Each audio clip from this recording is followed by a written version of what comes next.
One more wonderful award. ஏதாவது ஒரு வேலை செய்யணும்னா அந்த வேலையை கொடுக்கறதுக்கு யார் மேலே நமக்கு நம்பிக்கை இருக்கணும். அந்த வேலையை கொடுக்கறதுக்கு எது வேணாலும் கொடுத்தா தாங்குவா, அதை தூக்கி நிறுத்த முடியும் அப்படின்னு சொல்லக்கூடிய ஒரு ஆர்டிஸ்ட் கர்ணனாக, அப்புவாக, இன்னும் எத்தனையோ வேஷங்களை ஏற்று எங்க எல்லாருக்கும் நீ தாண்டி நவரச நாயகி.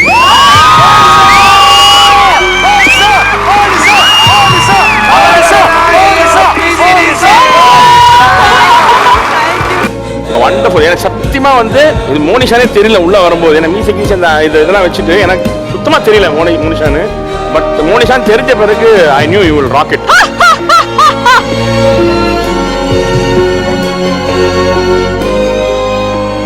அங்க நான் குக்கிங் பண்ணிட்டு இருந்தோம். அப்ப கூட வந்து என்ன பார்த்து இன்ஸ்பைரிங் சொல்லிட்டு இருந்தா. இன்ஃபேக்ட் எனக்கு மோனிஷா பார்த்தா இன்ஸ்பைரிங். ஏன்னா வந்து அவ அளவுக்கு ஹார்ட்ஷிப்ஸ் ஆக்சுவலி நான் பார்த்ததே கிடையாது. அவ ஹோல் ஃபேமிலியை வந்து அவ எப்படி தாங்குறான்னு எனக்கு தெரியும். அவ வந்து ஒரு ட்ரூலி ஒரு sunshine in my life. Everyone's sunshine தான். மோனிஷா எவ்வளவு ஹாப்பியா இருக்கு. எனக்கு வந்து வாழ்க்கையில பெரிய ஆள் ஆகணும்னு ஆசை இல்லை. மோனிஷா ஒரு நல்ல பெர்ஃபார்மர் பேர் வாங்கினா போதும். ஒரு ஆர்டிஸ்டாக இருக்கும்போது நமக்கு இந்த மாதிரி ரோல்லாம் கிடைச்சா நல்லா இருக்குமே, அது நம்ம பண்ணி பார்க்கலாம், வருமா இல்லையா ட்ரை பண்ணலாம் அப்படின்னு இருக்கும்.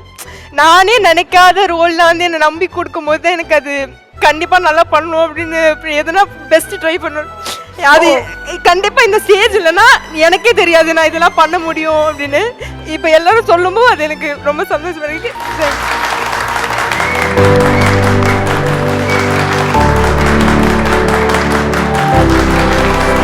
ஐசா, மோனிஷாவுக்கு ஏதாவது சொல்லணும் ஆசைப்படுறியா? மோனிஷா வந்து பெரிய ஆர்டிஸ்ட், அதாவது சும்மா நார்மல் ஆர்டிஸ்ட் பெரிய ஆர்டிஸ்ட். ஏனென்றால் டாப் குக் வரையில் எனக்கு சரிகரவாசி முகம் வந்து தெரியாத முகங்களாக தான் இருந்தது. நான் வந்து பார்க்கல ஃபஸ்ட்டாக எனக்கு மோனிஷா பேரானது. அப்போக்கில் ஃபஸ்ட்டே வந்து எனக்கு கால்குலேட் பண்ண முடியல. ஓகே, இந்த பிள்ளை என்ன பண்ண போகுது, டுப்புக்கா இந்த பிள்ளை என்ன செய்ய போகுது என்ற ஒரு கொஸ்டின் இருந்தது. சரியோ, அடுத்த எபிசோட் பார்க்குறேன், என்னோட இந்த பிள்ளை இவ்வளோ டிஃப்ரெண்ட்டாக ஒவ்வொரு என்ன வேர்ஷத்தை கொடுத்தாலும் சகலகலா வல்லவன்னு சொல்கிற மாதிரி சகலகலா வல்லின்னு சொல்லலாம். சகலகலா வல்லவி. நானே இதுவரைக்கும் நான் யார்ட்டையுமே பர்சனலாக கேட்டதில்லை. எனக்கு என்ன படம் குறித்தாங்க ஒன்று.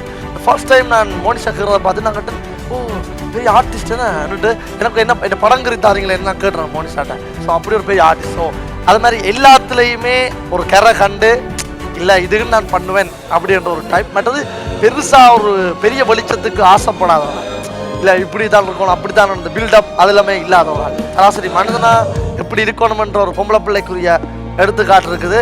பழகிறதுல வந்து எந்த விதமான ஒரு எப்படி சொல்கிறது, ஒரு சிறிய அளவு கூட ஒரு கரை இல்லாத ஒரு மனசு.